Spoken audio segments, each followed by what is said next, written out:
来到了台东车站，要搭乘今天下午2点过的蓝皮解忧号前往芳寮。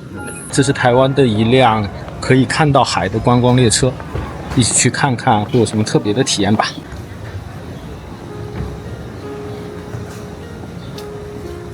然后等一下是拿这一张绿色的乘车券，从车站大厅自行走人工通道去第3月台。好，那火车是2点30分开始开放进站，好，45分发车。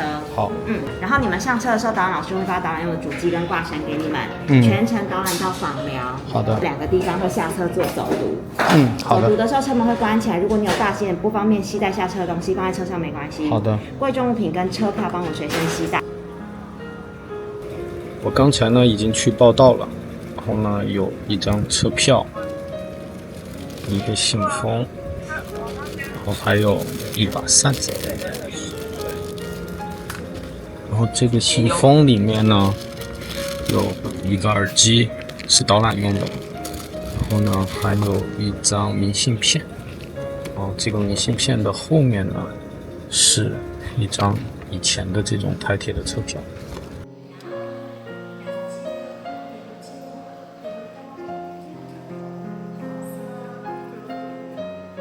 蓝皮解忧号前身是台铁普快车，行驶于台东至玉里之间，在2015年花莲至台东间铁路电气化后停驶。同年8月15日至2020年12月23日行驶于南回线台东至芳寮间，后来由旅行社取得经营权，于2021年10月23日被命名为蓝皮解忧号。解忧来源于作家刘克襄描述的搭乘感受，而加上车厢的涂装是传统的蓝色，所以取名蓝皮解忧号。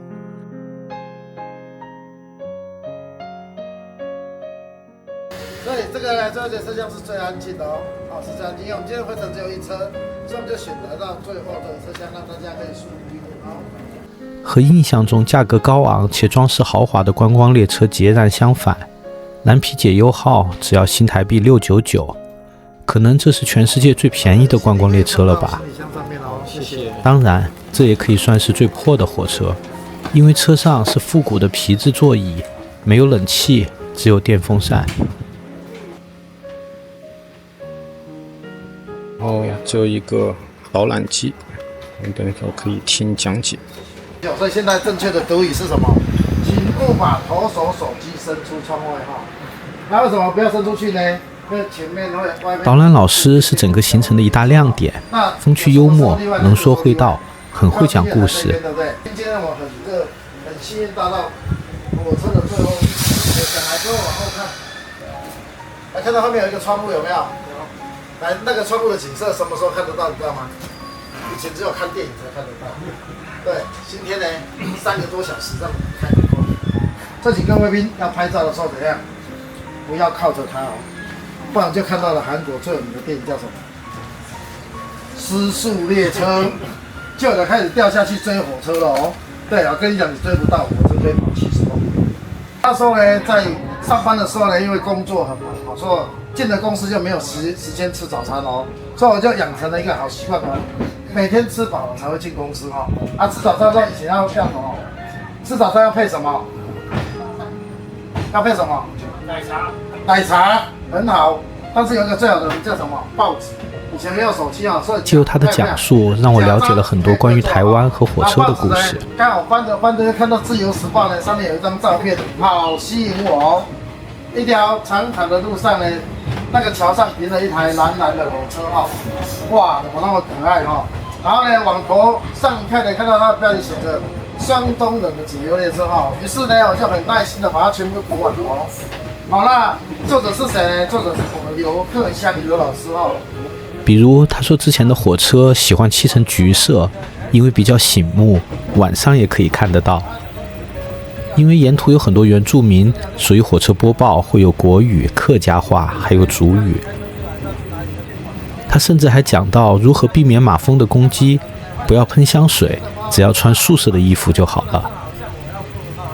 而原住民的杂货店可以赊账，没有钱可以去杂货店周转，而且没有利息。听他的描述，如同在和一位老友聊天，没有照本宣科，有的只是侃侃而谈，游刃有余。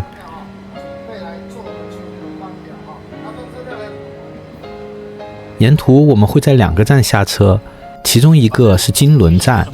金轮是台东太麻里乡一个原住民村落，以排湾族为主。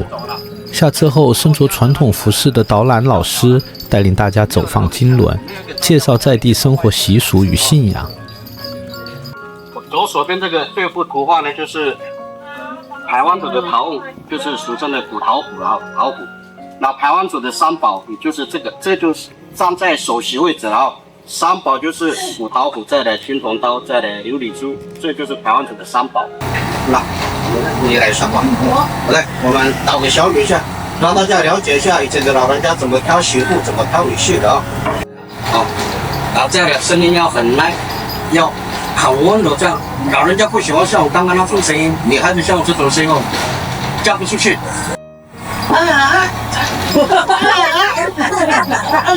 就这样，老人家不喜欢。哎呀，就是这个，女孩子要很温柔的，她喜欢。到了晚上，你大灯拿光，家长来你家里跳这个媳妇啊。如果部落的成年礼你过关了之后，你就会送你一把工作刀，也是类似这个，但是不会说很花俏啊。那个就是第2把叫工作刀，第3把就这个叫做礼刀。当你结婚了之后呢，就会这个，所以变成当排湾族男人戴的这种比较花俏华丽的那刀鞘，对不对？啊，这个就是已经结婚了，14岁是没价钱的啦，不值钱的啊。东部地区的信仰和台湾其他地方不太相同，除了台湾特色的传统信仰，天主教更加盛行。圣若瑟天主堂就是这里的信仰中心。整个游览活动1个小时左右，我们马上要继续启程。还有好吃的小米马蹄啊，小米马蹄啊，卖完了，哎，太不巧了。导览老师带领大家唱起了原住民情歌《我爱纳鲁湾》。没关系，来。你的家乡在纳鲁湾，我的家乡在纳鲁湾。从前的时候是一家人，现在还是一家人。手牵着手，肩并着肩，轻轻地唱着我们的歌声。来，正式开始了啊！原住民的掌声100下。好，马萨鲁啊，祝大家旅途愉快，大家就谢谢马萨鲁。上火车了，好，个人的重要物品不要忘。对了，毕竟是观光列车，所以车上还准备了下午茶，1个小米甜甜圈，1瓶洛城花茶。如果是上午从枋寮坐到台东，还会有便当。接下来就来到了大名鼎鼎的多良站。多良火车站原为台铁招呼站，因游客寥寥，自2006年7月1日起结束运营。同年4月1日正式撤站，因为可以视线无遮挡的鸟瞰太平洋，被誉为全台湾最美的车站。但列车不会停车，会放慢速度，时速10公里，太平洋的壮阔随即出现在眼前。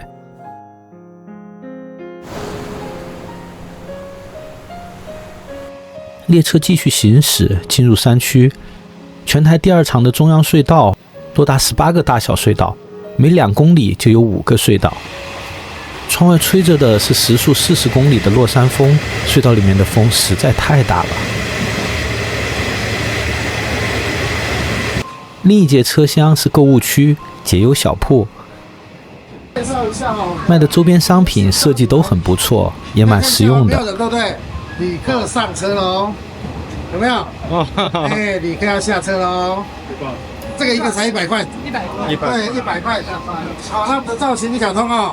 你可以拿来干嘛？拿来做什么？买菜用哦，还可以坐车去哪里买菜？全年买菜，4大沙庄都可以用。然后呢，赶运的时候呢，我们的车头灯会亮起来哦，就是代表什么？你在花钱了。哎，这个很好用哦，这书包非常好用哦。这是我们的手机，你的手机可以背在身上的那个背绳。对，现在有特价。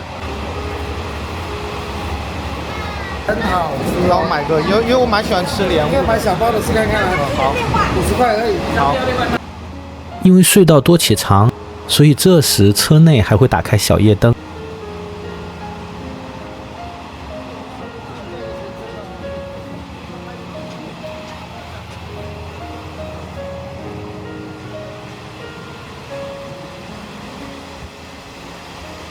列车继续咣当咣当的在行驶着，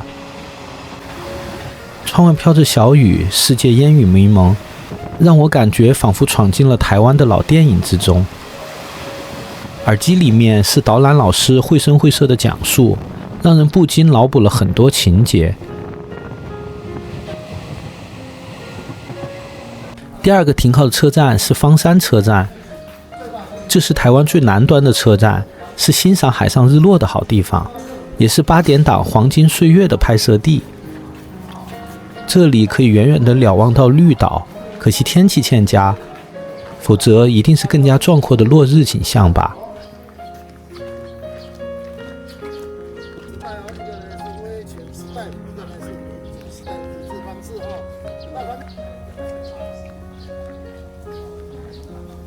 你手机对啦，来扩江啊！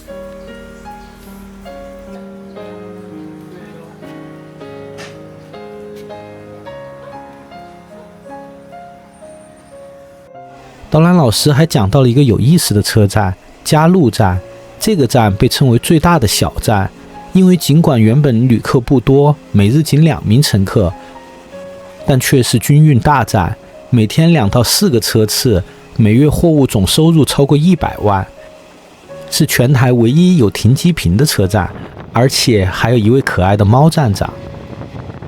近几年因为网络盛行，赶上台湾吉祥语车票的风潮，嘉路到东海的车票一下子火爆了起来，取其加官进禄，福如东海的寓意，民众纷纷到这里来购买15元的车票，和永保安康一样，成为了一种祝福的象征。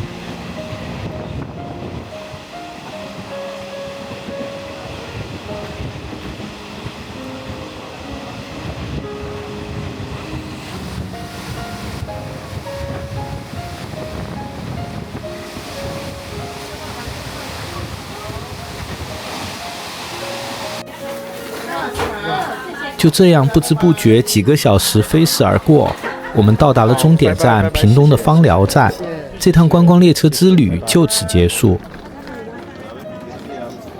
对于这次体验其实很难评价的，烈日炎炎下没有冷气，巨大的噪音，晃荡的车厢和舒适完全不沾边，而眼睛看到的美景，耳朵听到的故事，脑海中浮现的往昔记忆，却又让这段旅程变得独特起来。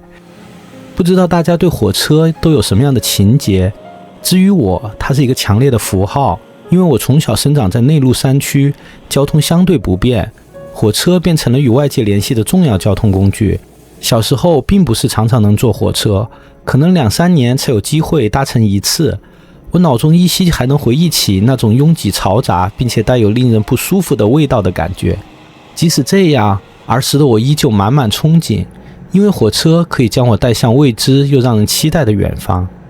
谢谢蓝皮解忧号，让我对火车又多了一些回忆。我想，我会永远记得这样一个特别的夏日午后吧。